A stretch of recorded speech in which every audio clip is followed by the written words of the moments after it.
Buon pomeriggio, oggi mi sono spostato a Vallerano, che c'è la Sagra della Castagna e sto facendo un giro anche qua per vedere alcune chiese, anche se già le avevo viste l'anno scorso. Questa è la chiesa di San Vittore.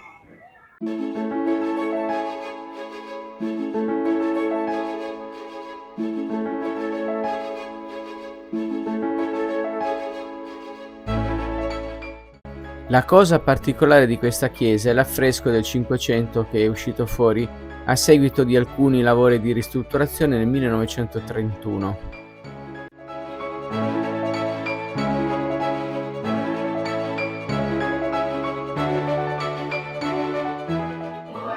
Piccola come chiesa, ma veramente molto bella.